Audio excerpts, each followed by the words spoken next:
আধুনিক সিঙ্গাপুরের জনক লি কোয়াং তিনি বলছেন যে পোশাক কোনো শিল্প না। আধুনিক সিঙ্গাপুরের স্রষ্টা লি কোয়াং তিনি সবার আগে পোশাক বন্ধ করে দিয়েছেন। সবার আগে তিনি বলছেন পোশাক কোনো জাদের মধ্যে পড়ে না, এটা শিল্পের কোয়ালিটি না, এটা শিল্পের মধ্যেই পড়ে না। তিনি বলছেন বন্ধ করা পোশাক।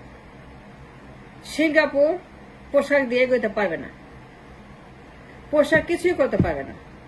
পোশাক বন্ধ করতে হবে, অন্য ব্যবসা করতে হবে, অন্য ইনভেস্টমেন্টে যাইতে হবে, অন্যরকম ব্যবসা খুঁজতে হবে, পোশাক বন্ধ করতে হবে। আধুনিক সিঙ্গাপুরের জনক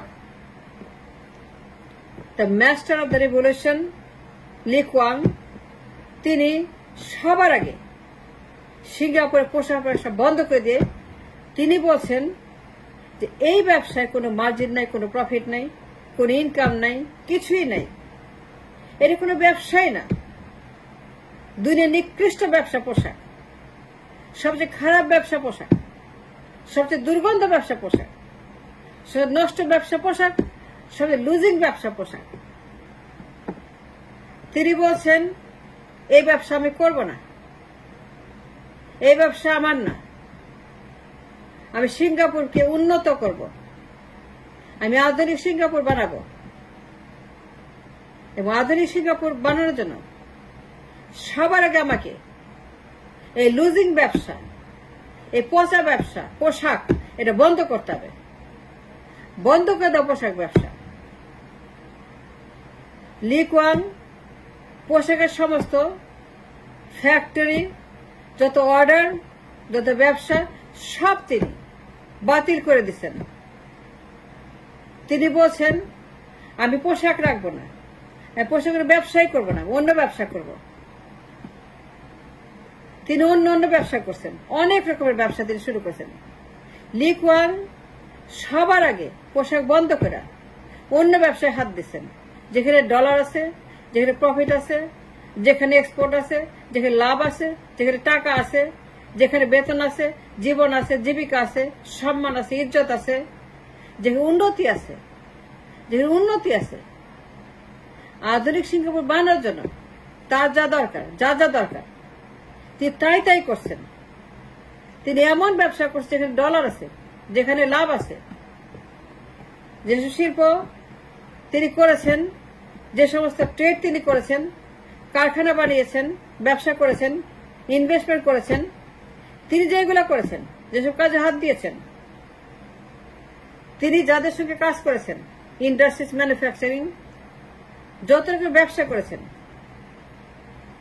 লি কোয়াং নিজে সমস্ত ব্যবসা কন্ট্রোলে নিয়ে, রাষ্ট্রের হাতে নিয়ে, রাষ্ট্রায়ত্ত করে ব্যবসা বাণিজ্য তিনি নিজের হাতে দায়িত্ব নিয়ে সিঙ্গাপুরকে আধুনিক বানানোর জন্য, উন্নত বানানোর জন্য তিনি নিজের হাতে সিঙ্গাপুর বানিয়েছেন। One of the richest country in the world, in the Asia, one of the most influential country, দুর্নীতিমুক্ত, ব্যবসার কেন্দ্র, উন্নত। তিনি বানিয়েছেন সিঙ্গাপুরকে as one of the example in the world how people should prosper and how the government should work.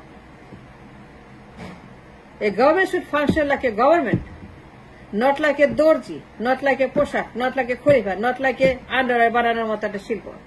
Underwear সেলাই করো, pant সেলাই করো, জাঙ্গিয়া সেলাই করো, ব্রা সেলাই করো, এইগুলা না, এই নোংরা কাজ না, এই দর্জির কাজ না, যেখানে 1% লোকের বেতন হয় না, 1% লোকের সংস্থান হয় না, 1% লোকের ফুট হয় না, 1% লোকের উন্নতি হয় না, 1% লোক আগাইতে পারে না। লি কোয়াং তিনি সবার আগে এই জঘন্য শিল্প garments, he banned it, he said no, Singapore পোশাক বানাবে না। পোশাক করে বেতন নাই, কোনো প্রফিট নাই, কোনো ইনকাম নাই, কোনো ইজ্জত নাই, সবচেয়ে কম মার্জিন, সবচেয়ে কম প্রফিট, সবচেয়ে বড় লস, খালি লস আর লস আর লস আর লস আর লস। এখানে কোনো লাভ হয় না, এখানে কোনো ইনকাম হয় না, এখানে কোনো ডলার আসে না, এখানে কোনো বেতন হয় না, পোশাক সেটা অ্যাফোর্ড করতে পারে না, পোশাকে সে সক্ষমতা নাই, পোশাকে সেই ডলার নাই, সেই জুস নাই, সেই রক্ত নাই, পোশাকে সেই হাড্ডি মাংস নাই, পোশাকে সে শক্তি নেই। পোশাক একটা নিকৃষ্ট সবচেয়ে কম শক্তি সম্পন্ন একটা ইন্ডাস্ট্রি, যার কোনো মূল্য লি কুয়াং এর চোখে ছিল না। তিনি বাজেয়াপ্ত করেছেন। তিনি বলছেন নো পোশাক for Singapore, just get in the পোশাক Singapore, garments industry is not going to run my country. তিনি সমস্ত ব্যবসা রাষ্ট্রায়ত্ত করে হি ম্যানুফ্যাকচার্ড দ্য আধুনিক সিঙ্গাপুর ইজ ওন হ্যান্ড। তিনি এমন সব ব্যবসা করেছেন, high margin, high value, high profit. তিনি এমন সমস্ত পরিকল্পনা করেছেন রাষ্ট্রের জন্য, এমন সাথে ম্যানুফ্যাকচারিং, ইন্ডাস্ট্রিয়ালাইজেশন, যত রকমের ব্যবসা, high margin profit, high value profit, high income profit, এইগুলো তিনি করেছেন। তিনি এমন সমস্ত ব্যবসা করেছেন যেখানে 500 বিলিয়ন, 600 বিলিয়ন, 700 বিলিয়ন আয় করে একটা company. Gross income 500 billion, 300 billion, 400 billion. রাষ্ট্রায়ত্ত কোম্পানি 400 বিলিয়ন। কর্মী সংখ্যা কত? 1000-2000 লোক। তারা এক্সপোর্ট করে 400 বিলিয়ন। 1000-2000 লোক কাজ করে, এক্সপোর্ট করে 500 বিলিয়ন। 1000-2000 লোক তারা কাজ করে, অনেক টাকা বেতন পায়, 2 গুণ বেতন পায়, 3 গুণ বেতন পায়। তারা এক্সপোর্ট করে 400 বিলিয়ন।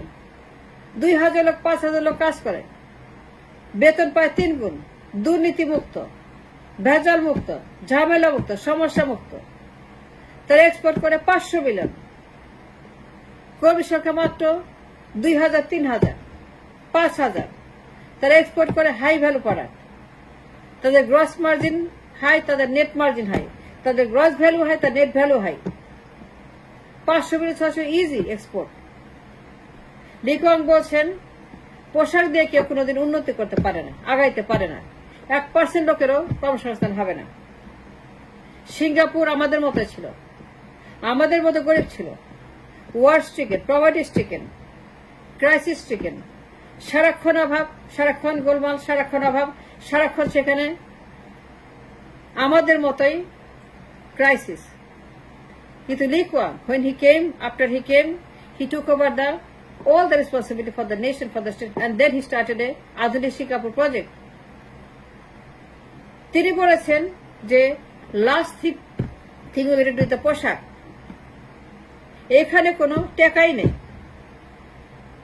এই শিল্প বন্ধ করতে হবে, এই শিল্প এখনই বন্ধ করতে হবে। সিঙ্গাপুর আমাদের মতে ছিল, আমাদের সঙ্গে শুরু করছে, 71-এ শুরু করছে, 71-এ সিঙ্গাপুরের যাত্রা শুরু হচ্ছে, ইকোনমিক্যাল যাত্রা। কিন্তু লি কুয়াং আধুনিক সিঙ্গাপুরের স্বপ্নদ্রষ্টা। তিনি দেখেছিলেন future. He saw the future of Singapore, how to make Singapore A Singapore, and the dream that he had dreamt for years. এখন যে সিঙ্গাপুর দেখছি আধুনিক, এটা স্রষ্টা, স্বপ্নদ্রষ্টা লি কুয়াং। তিনি পোশাক শিল্পকে সবার আগে বাতিল করেছিলেন to achieve his goal, because he knows it's a losing consignment, it's a losing industry. এখানে ইনভেস্ট করা যাবে না, কন্টিনিউ করা যাবে না। 1% লোকের হয় না, 1% লোক বেতন পায় না, টাকা পায় না, খাবার পায় না, কর্মসংস্থান পায় না, উপকার পায় না, আগানো যায় না। সিঙ্গাপুর যদি আগাইতে চায়, তার যে স্বপ্ন ছিল, দ্য ভিশনারি লি কুয়াং, তিনি বলেছেন যে স্বপ্ন আমি দেখি যে সিঙ্গাপুর আমি বানাবো, let me handle it, let me be in charge, let me be the master of the development, let me be the master of all the prosperity Singapore wants to do, and I want to be the top of this. তিনি সবার আগে garments বন্ধ করে manufacturing, semiconductor, computer, science, technology, চামড়া শিল্প, computer শিল্প, rubber শিল্প, plastic শিল্প, সায়েন্টিফিক প্রোডাক্ট, সেমিকন্ডাক্টর, যত রকমের high value product, high margin, high gross, high net, তিনি সেই কাজে হাত দিয়েছিলেন। যদি আপনার বিশ্বাস না হয়, গুগল খুলে দেখেন, how he made Singapore that we love so much and cherish so much. তিনি পোশাক শিল্প দিয়ে হার নাই, পোশাক দিয়ে তিনি সিঙ্গাপুর বানান নাই। নো, গার্মেন্টস শিল্প দিয়ে তিনি সিঙ্গাপুর বানান নাই। তিনি সিঙ্গাপুর বানাচ্ছে গার্মেন্টসকে মাইনাস করে, গার্মেন্টসকে বাতিল করে সিঙ্গাপুর বানাচ্ছেন।